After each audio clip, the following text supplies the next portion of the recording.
And we are live. Thank you, Lord, for we are alive. Welcome po sa ating programang Gabay sa Biblia sa Radyo. And this is the Wednesday edition, your midweek blessing sa pagising. And yes, it's January 17, 2024. Double check ko lang. This is Coach JC Libiran. And may bago tayong kasama. Bati ka, brother. Yeah, mapagpalang araw po sa lahat. I'm Brother Lee and it's an honor to join you here. Yes, thank you so much for serving with me. Si Mark po ay hindi na bago sa atin kasi isa po siya sa mga avid listener ng ating programang Gabay. Nakikita ko mga comments niya and at the same time, kaibigan niya rin, kakilala niya rin ang ilan sa mga kasama natin dito sa Wednesday edition. And in his own way, he's also doing his ministry. He loves the Word of God. So, Brother Mark, maybe feel free to share to them at least a bit about yourself para may background sila bago tayo magsimula ng ating kwentuhan. Go ahead, brother. Okay, sige. So, hello friends. Ako po si Mark Lee Pasisido. Yan. Complete name talaga. That I'm a Catholic lay digital media practitioner. Yan. I'm posting daily personal gospel reflection on social media. And I call it Brotherly Yours Gospel Reflection para mas madali nating maalala. So, where we delve into the timeless wisdom of the gospel and explore its relevance in our daily lives. Marami rin po akong mga ganap. I'm also part of a religious organization facilitating Bible study and formation programs both online and face-to-face. And additionally, I'm also serving in our Catholic charismatic community with Brother DC, the Light of Jesus family, commonly known as the Peace. And professionally, isa po akong property specialist or a real estate sales agent for SM Development Corporation, where I help clients, especially our OFWs, find their dream condo or property investment here in the Philippines. So once again, it's an honor po to join you here, and I am thrilled to embark on this faith journey with you. Woohoo! Thank you for what you do, brother. You're a blessing. And tama, no? Sometimes you start as a listener, a follower, but you are also doing your own way of spreading God's word. Kaya maraming salamat sa ginagawa mo. Of course, no? Sharing this slide with you, nakita tayo last Christmas lang, bago mag-Christmas, because we launched already the newest Feast Bay areas, yung Feast Asiana natin, no? Feast Asiana. Nakita ko ang family mo. Can you introduce with us your family, brother? Yan, yung pares kaming naka-t-shirt na nakasulat yan is Make Jesus Known Now. Yan, nakuha ko yan nung last event last May sa isang youth conference. So, yung nasa harap niya, yung asawa ko, yung nasa likod naman na nakulay gray, is kapatid ng asawa. So, aming baby medyo pagod. Napagod kakala ko sa pakikinig, pag-worship. So, nasa gitna siya. Yes. Ano ang name ng iyong wife, brother? Yeah. The name of my wife is Sheila May or She. Shout out. Yan, shout out. Shout out my loves. Nandito na ako ngayon sa radio. How about naman sa iyong anak? Ano ang name ng anak mo? Yan.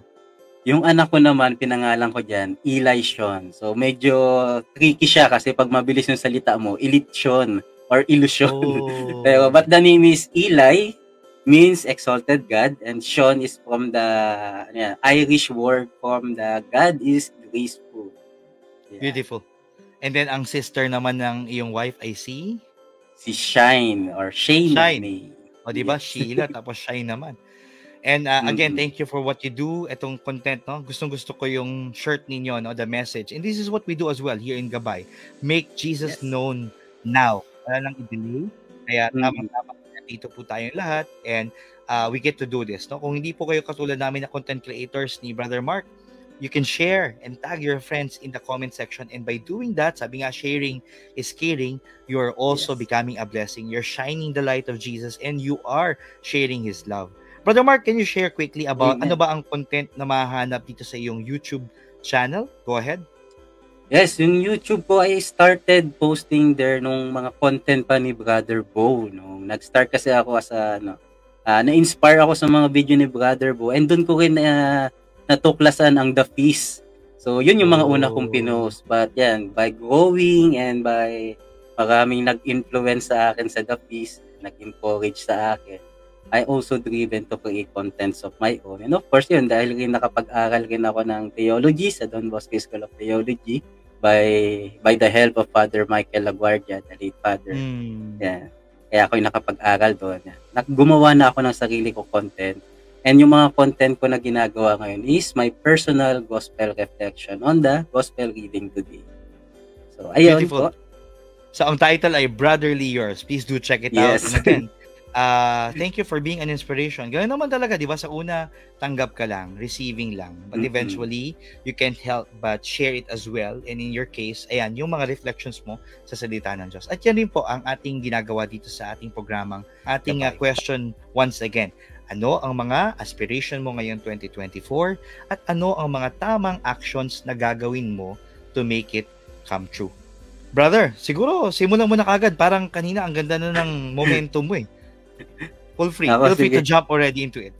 So just recently, nag-game planning kami or strategy planning. So medyo nakafocus ito sa real estate kasi ito bagong venture ko to. So in 2024, my declaration or my aspiration, I am embarking on a transformative journey in the real estate industry fueled by a personal declaration, #inspire. So katunog siya ng inspire, pero INSFIRE. So parang ako inspire. So and of course it's anchored in the wisdom of my life verse, Philippians chapter 2 verses 3 to 4. So this year I am committed to continuous personal growth, becoming a trusted real estate expert known for client-centric excellence. Through the power of digital media, I will amplify my influence, inspiring and educating my audience while maintaining a balanced life that harmonize professional success with personal fulfillment. So my financial goals align with the purpose-driven life, enabling me to acquire property and a car, SUV, and my own condominium. And moreover, syempre hindi mawawala yung spiritual life natin. I declare to contribute positively to my community, to philanthropy and outreach, and embark on a pilgrimage with my family. So with joy, purpose, and gratitudes as my guiding principles, 2024 marks a year of holistic success where every achievement in real estate is a step towards a life well lived. Wow! Ang sarap, brother, na mapainggan, no? Yun yung klarong-klaro. And I believe when you have clarity, that is power for you as well. Kasi alam mo kung ano yung gagawin mo, hindi yung ano bang gusto mo. And sometimes, di ba, dahil sa hindi mo alam yung gagawin mo, kung saan-saan ka napupunta, no? Ikaw ay naliligaw, ikaw ay nadadapa. So, thank you for sharing that, no? For the first time, and thank you, brother, for being here. Salamat din po sa inyo na nag-join sa atin. And joining in the conversation na ang tanong natin, ano ang mga aspiration mo ngayong 2024? At ano ang mga tamang actions na gagawin mo to make it come true. Tama po ang inyong desisyon, no? Na tayo ay magkakasama muli at kayo ay nakikinig kasi kapag ikaw ay connected sa salita ng Diyos, meron kang gabay para maabot mo ang iyong mga pangarap. Kaya saktong-sakto po, excited na tayong mapakinggan ang ating kwentong gabay at sa pagkakataong ito, ayan, ito ay babasahin na sa atin ni Brother Mark.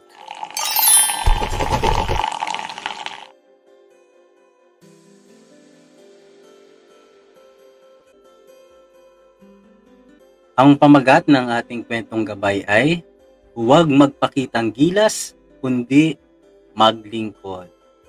Na isinulat ni Sir or Brother Rex Mendoza at ito ay inspired ng 1 Samuel chapter 17 verses 47.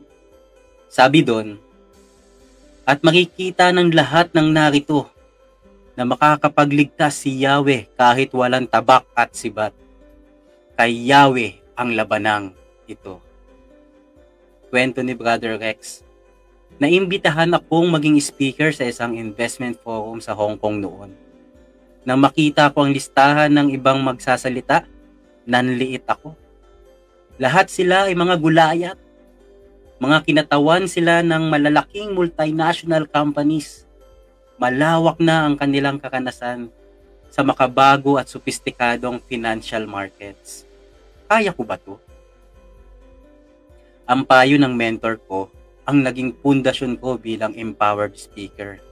Sabi niya, ang mga takot at pag-aalinlangan ay mula sa pagpo-focus sa kung papaano ko gagawin ang isang bagay. Dapat ituon ko ang aking isipan at enerhiya sa kung papaano ako makakatulong at makakapagpabago ng buhay ng mga makikinig. Sa tulong ng kanyang payo at dasal, naghanda ako ng presentation tungkol sa kakaibang katangian ng emerging markets.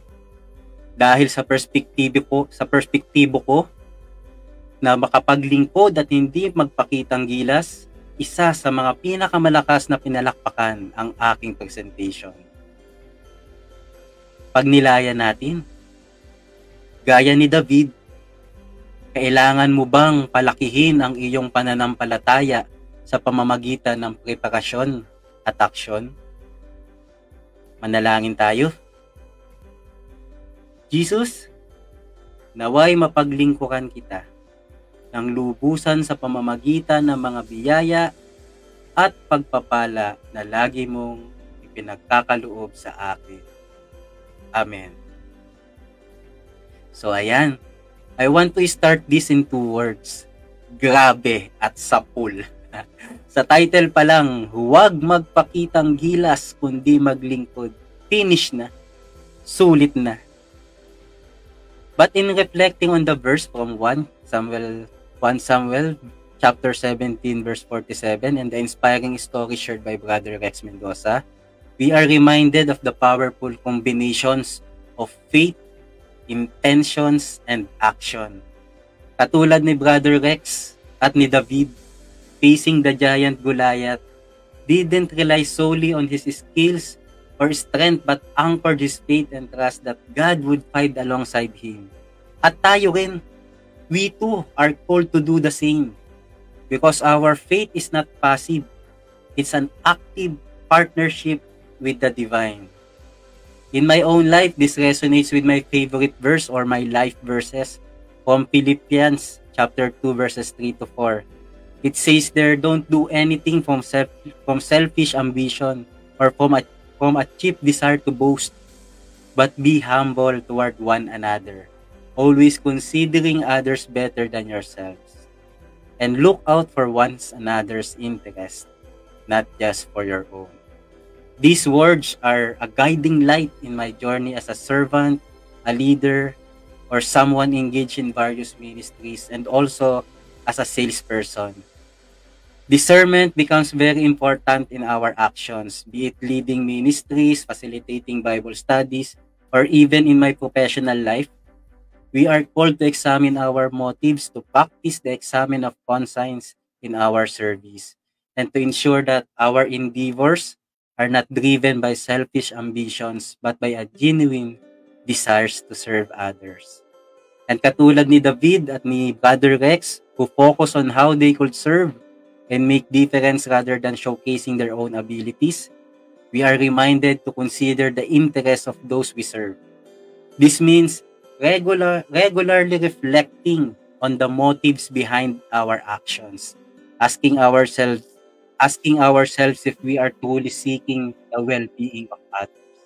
And mind you, it's an ongoing process, aligning our intentions with the selfless love exemplified by Christ. Gayon din, bilang isang salesperson, this principle also extends to my professional life. Instead of merely aiming for a sale or my personal success, the focus shifts toward understanding and meeting the needs of those I interact with. This aligns with the essence of true service, putting the interests of others above our own. So, ipagpatuloy nating palakasin at pagtibayin ang ating pananampalataya. Gayon din ang pagtitiwala sa Diyos na siya ay lagi nating kasama sa lahat ng ating pagsisikap. And in our actions, let's embrace the humility outlined in Philippians, always considering others and striving to serve rather than seeking personal glory. And as we live out the lessons from this story and the wisdom of my life verse in Philippians, may our lives be a testament to the transformative power of faith in action, and may we find fulfillment in genuine and selfless service to others. Amen. At ito Amen. ang ating kwentong gabay. Woo! Thank you, brother. Sapul na sapul. Grabe Yes. ang iyong reflection. Kailangan natin mapakinggan yan. At yan po, no, ang nagagawa kapag tayo ay naglilingay ng salita ng Diyos. Merong mensahe ang Diyos na talagang very personal sa ating lahat. So kayo po, no, feel free to share with us ang naging mensahe sa inyo ng Panginoon Diyos, no, sa araw na ito. At maraming salamat muli for joining us ni Brother Mark sa ating pong Wednesday edition. Ipanalangin po natin, itaas natin sa Panginoon ang ating mga prayer petitions. In the name of the Father, the Son, the Holy Spirit. Amen. Panginoon, maraming salamat muli sa pagkakataong ibinigay niyo po sa amin para kami po ay makatanggap ng inyong salita. At itinataas po namin sa inyo ang aming mga aspirations, ang aming mga prayer petition, ang aming mga panalangin, ang aming mga pangarap, at ang aming mga tamang actions at steps na gagawin as we continue to follow you and live life to the fullest as we bless your people. This is our prayer. Amen. In the name of the Father, the Son, the Holy Spirit. Amen. Brother Mark, it has been a blessing serving with you and looking forward, no? More opportunities to serve together this 2024. Lagi natin sinasabi dito sa gabay na si Jesus ang ating gabay habang buhay, sumainyo ang katotohanan. God bless everyone.